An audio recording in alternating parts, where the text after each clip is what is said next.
అందరికీ నమస్కారం. కుంసెట్ శ్రీనివాస్ ఛానల్ స్వాగతం. ఫస్ట్ టైం చూసినప్పుడే సబ్స్క్రైబ్ చేసుకుని బెల్ సింబల్ ప్రెస్ చేయండి. ప్రతిసారి అవసరం లేదు. ముఖ్య అంశం ఏంటంటే చట్టాల మీద ఖచ్చితంగా అవగాహన ఉండాలి. ఈరోజు వచ్చిన జడ్జిమెంట్ చూస్తే సుప్రీంకోర్టు ఇచ్చిన జడ్జిమెంట్ మీకు అవగాహన ఉండి తీరాలి. ఎందుకంటే సుప్రీంకోర్టు ఏం చెప్పిందంటే వీరికి గుణపాఠం చెప్పాల్సిందే, మేము బెయిల్ ఇవ్వము అని చెప్పింది.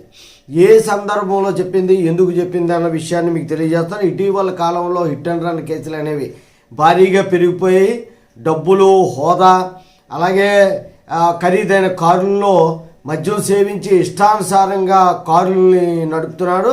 దానివల్ల అమాయకుల ప్రాణాలు పోతున్నాయని చెప్పేసి సుప్రీంకోర్టు చాలా తీవ్రంగా చెప్పింది. ముంబై సంబంధించినటువంటి హిట్ అండ్ రన్ కేసుకి సంబంధించి వాళ్ళ హైకోర్టుకి వెళ్తే హైకోర్టు బెయిల్ నిరాకరిస్తూ మళ్ళీ సుప్రీంకోర్టుకి వెళ్ళారు. ఇలాంటి అబ్బాయిలకి గుణపాఠం చెప్పాల్సిందే అని చెప్పింది సుప్రీంకోర్టు. రహదారుల్ని ఆట స్థలంగా మార్చుకొని వీళ్ళు చట్టాలని లెక్క చేయకుండా ఉన్నారు అని చెప్పేసి మద్యం మత్తులో కారుని వేగంగా నడిపి బైక్పై వెళ్తున్నటువంటి ఇద్దరు దంపతులను గుద్దేశారు. ఆమె చనిపోయింది. అది సీసీటీవీలో కూడా రికార్డ్ అయింది. మనం కూడా చూసాం. అది ముంబైలో జరిగింది. అది వాళ్ళ సుప్రీంకోర్టుకు వచ్చింది బెయిల్ కోసం. జైల్లో ఉన్నాడు ఇంకా ఆవిడ.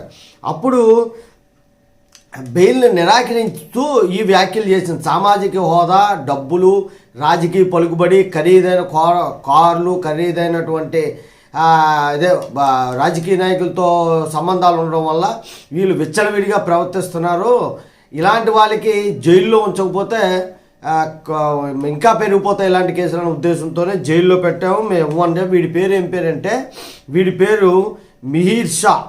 ఈ కుర్రాడి పేరు. ఆ రోజు చూసాం మనం. ఆ కారుతో గుద్దీయడం, ఆ కారుని అడుగులేసి పారిపోవడం, ఇవన్నీ విషయాలు. ఇలాంటి వాటిల్లో ఎట్టి పరిస్థితుల్లోని బెయిల్ రాదు. చాలా జాగ్రత్తగా ఉండాలి. కార్లు నడిపాము, బైకులు నడిపాము, మేము ఫాస్ట్గా వెళ్ళాము అంటే చాలా ఇబ్బంది పడేటువంటి పరిస్థితి ఉంటుంది. మీ అమ్మా నాన్న కూడా ఇబ్బంది పడాలి.